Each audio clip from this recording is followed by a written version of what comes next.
चलो हाथ उठाइए जल्दी से कि जितने लोग बदल के आए हैं। 1 2 3 4 5 6 7।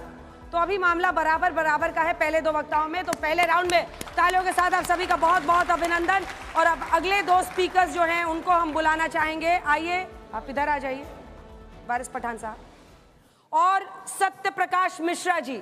आपका 2 मिनट शुरू होता है अब। ये बहुत बड़ा पेच है कि आज तक ने डिबेट शुरू किया है और दुनिया में भी डिबेट है कि क्या आतंक का कोई धर्म है। हो सकता है आतंक का कोई धर्म नहीं हो, लेकिन ऐसा कोई आतंकवादी नहीं जिसने धर्म का चादर नहीं ओढ़ा हो। वो उससे पहले कभी नहीं मिला। जब WTC सेंटर उड़ाया गया था, 9/11 हुआ था, ग्लासगो में जब बम ब्लास्ट हुआ, वो सारे आतंकवादी एक ही झंडे को लेकर के आगे बढ़ रहे थे और उनका नारा था जिहाद।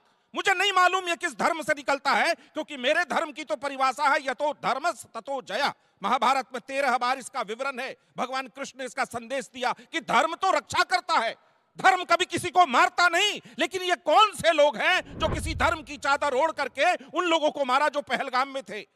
पहलगाम में पूछा तुम्हारा धर्म क्या है और मारा, तो मेरे मन में शंका उठती है क्यों न मैं मान लूं आज कि दुनिया जब इस त्रासदी को झेल रही है तो कोई ऐसे लोग हैं जो धर्म की चादर ओढ़ करके आतंक को फैला रहे। मैं पूरे दुनिया के किसी धर्म को आतंक का धर्म नहीं कह सकता, लेकिन यह भी नहीं कह सकता कि जो आतंकी बंदूक लिए घूम रहे हैं, बम लिए घूम रहे हैं और पूरी दुनिया में कहीं न कहीं निर्दोषों की हत्या कर रहे हैं, वो किसी धर्म की चादर ओढ़कर नहीं कर रहे। मुंबई में 11 आतंकवादी आए, अंधाधुंध लोगों को मारा। कौन थे वो लोग? वो 11 लोग किस धर्म से थे? कैसा ब्रेन वॉश किया जा रहा है? वो अलकायदा का मुखिया कौन था? वो तालिबान का मुखिया कौन था जिसने तमाम धार्मिक लोगों के खिलाफ जिहाद का नारा दिया और उसको अलमोमीन कहा गया? तो ये समझना पड़ेगा आज 21वीं सदी के भारत को कि क्या आतंक का धर्म है या धर्म ने या आतंक ने धर्म की नई चादर ओढ़ी है।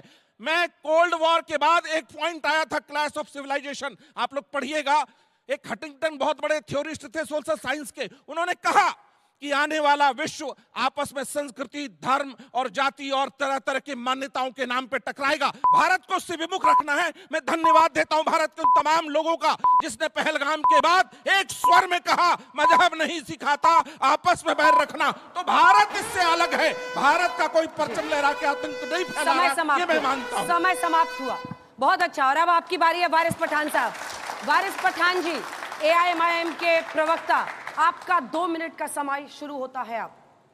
देखिए, आतंकवाद है। कोई धर्म नहीं सिखाता कि किसी निहत्थे बेगुनाह बेकसूर को जाकर उसके बीवी बच्चों के सामने आप गोली मार दो, भून के रख दो। ये दरिंदे होते हैं, इनको तो इसी सजा मिलनी चाहिए कि आने वाली इनकी नस्लें तबाह हो जाए, इनकी नस्लों को सबक मिले। अब पहलगाम की मैं बात कर रहा हूँ। पहलगाम के अंदर क्या हुआ? आतंकवादी की मंशा समझना बहुत जरूरी है इस वक्त के ऊपर। आतंकवादी के मंसूबे क्या थे? उन्होंने जाकर वहां पर पूछा तेरा धर्म क्या है, तेरा नाम क्या है, किन की पैंट उतार कर देखा और उसके बाद में उनको गोली मार दिया। तो उनका मकसद, मंसूबा एक ही था कि वो किसी भी तरह चाहते थे कि हमारे भारत देश के अंदर हिंदू मुसलमान के बीच में नफरत पैदा हो। और वो उस चीज के अंदर कुछ हद तक कामयाब होते दिख रहे हैं मुझे, क्योंकि हमारे देश के अंदर भी कुछ ऐसे लोग हैं जो उनकी भाषा बोल रहे हैं। मैं महाराष्ट्र की बात करूंगा, वहां के एक मंत्री जाते हैं और बोलते हैं कि अब हम भी जाएंगे मुसलमानों की दुकानों के ऊपर और पूछेंगे अगर हनुमान चालीसा नहीं आता तेरे को, हम उसको मारेंगे। कलकत्ता के अंदर एक लेडी डॉक्टर ने एक मुसलमान महिला जो प्रेग्नेंट थी उसका इलाज करने से इनकार कर दिया। कि आज ही समझ लीजिए जो लेफ्टिनेंट नरवाल थे उनकी बीवी ने आकर सबके सामने कहा कि आप इसको मुसलमानों के खिलाफ, आप इसको कश्मीरियों के खिलाफ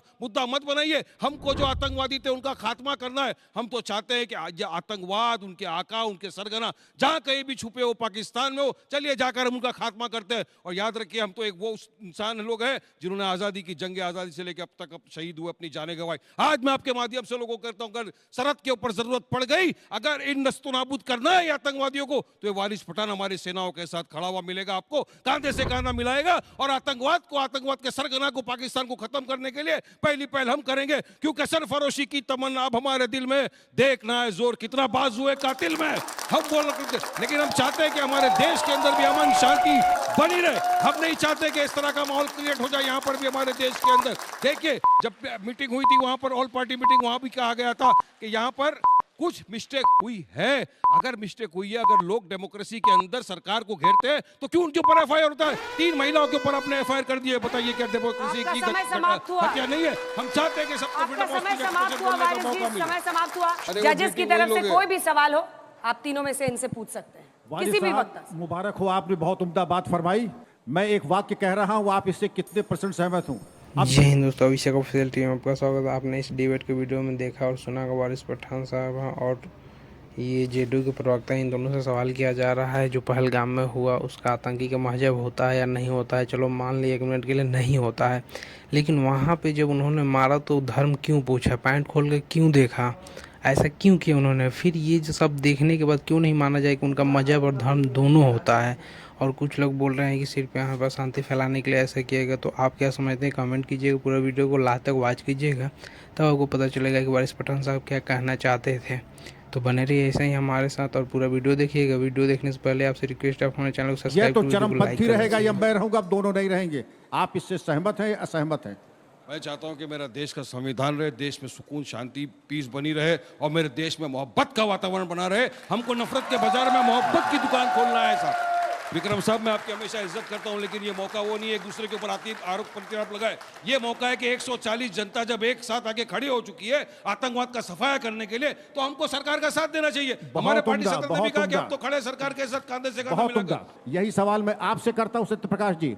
अब या तो हम रहेंगे, चरमपंथी रहेगा, दोनों रहेंगे। बातों को बिना घुमाए सीधे मुद्दे पे आके जवाब दें। मैं सीधा कहूंगा कि भगवान कृष्ण ने गीता के 11वें अध्याय में 33वें श्लोक में कहा, तस्मात् मुष्तिष्ठ यशो लभस्य जित्वा शत्रुन भुक्ष राज्यम समृद्धम मैं वैति निहिता पूर्वमेव निमित्त मात्रम भव सव्यसाचिन। जाओ युद्ध करो और अपनी जनता का रक्षा करो, अपने राज्य को समृद्ध करो। ये हमारे धर्म का विवेचना है। भारत में बहुत मोहब्बत है, लेकिन वो मोहब्बत, उसकी दुकान, उसके इंसानों की जब तक रक्षा करने के लिए देश खड़ा नहीं होता तब तक ये मोहब्बत चलेगी नहीं। वो नफरत फैला रहे हैं और आप उसमें बीच, आप ये वारिस साहब क्यों नहीं स्वीकार करते कि पाकिस्तान की चरमपंथी ताकत, ओसामा बिन लादेन की चरमपंथी ताकत, जिसने हमारे रूपीन कत्याल को IC-814 में मारा, वहां भी मारा था। ये आतंकवाद भारत कब तक झेलेगा? आप ये क्यों नहीं स्वीकार करते कि आतंकवाद ने धर्म का चादर ओढ़ा है? मैं मानता हूं कि पूरा धर्म आतंकवाद नहीं है। मैं मानता हूं कि दुनिया की सारी सभ्यता को आतंकवाद के डेफिनेशन में नहीं लाया जा सकता। अमेरिका ने भी 9/11 के बाद यही कहा, लेकिन इतना तो स्वीकार करिए, धर्म के नाम पर मारे गए लोग, इतना स्वीकार करिए वो किसी धर्म का झंडा उठा करके AK-47 लेकर घूम रहे थे और हमारे लोगों को मारा। पूरा देश मरमाहत है। मैं आपकी मोहब्बत का सम्मान करता हूं, इस देश में मोहब्बत कायम रहेगा, लेकिन उसमें नफरतों के बीच फैलाने वाले लोगों को कुचलने की जब तक आपकी मंशा पूरी दिल से नहीं होगी, ये मोहब्बत बहुत दिन तक नहीं चल सकती। इस डिबेट में ये जो धुआंधार डिबेट है, इस बार मुझे लगा कि धुआं कम है और धार बहुत ज्यादा है। मैं बहुत खुश था, पर अब जो है धुआं भी उठने लगा है। मेरा सवाल ये नहीं है, मैं चूंकि मोशन ये है कि क्या आतंक का कोई धर्म होता है, उसमें शहजाद बहुत स्पेसिफिक थे। उन्होंने इस्लाम नहीं कहा, इस्लामिक जिहाद कहा।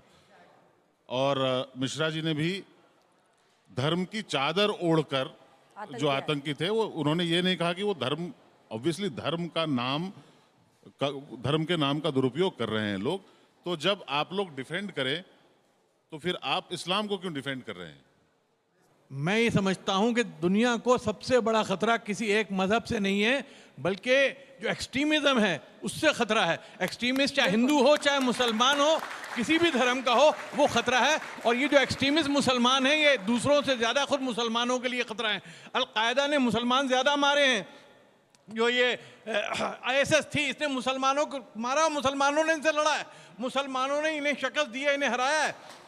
तो ये कहना कि किसी एक धर्म होगा किसी, और जो ये आपने कहा कि ये जो पाकिस्तान से आए मुसलमान, पाकिस्तान से मुसलमान नहीं आए, ये पाकिस्तानी आतंकवादी थे, मुसलमान नहीं थे। क्योंकि जब इधर से लड़ने वाले थे, कारगिल जो हुआ, कारगिल में 580 मरने वालों में 52 मुसलमान थे। सत्यप्रकाश मिश्रा जी ने एक मुसलमान को ही यह जवाब देने के लिए आज अवसर दिया है, इसके लिए मैं दोस्तों, धन्यवाद इस वीडियो का करता हूं। आज साहब, स्टूडियो में मैंने तो ये रिकॉर्ड किया कहा गया था, था। जना अंजना ओमकार से एंकर हैं, आए हुए लोग हैं, सारे पार्टी के प्रवक्ता को बुलाया गया और जो भी जानकार उन लोगों को बुलाया गया। सब लोगों ने अपनी अपनी बातों को रखा, अपने अपने सवालों को पूछा, लेकिन राजनीतिक पार्टियां अपने अपने वोट बैंक को बचाते हुए जवाब गोल मटोल दे रही थी। लेकिन जिनको वोट से नहीं मतलब, उन्होंने एकदम तर्क वितर्क करके सवाल को पूछा। तो इस वीडियो को आपको कैसा लगा देखने में कमेंट करके बताइएगा। और अभी तक सरकार ने क्या एक्शन लिया नहीं लिया आपको पता है तो कमेंट कीजिएगा। और बने रहिए ऐसी वीडियो देखने के लिए हमारे साथ। आप सभी का वीडियो देखने के लिए बहुत बहुत धन्यवाद। मिलते हैं अगले वीडियो में, तब तक के लिए जय हिंद जय भारत।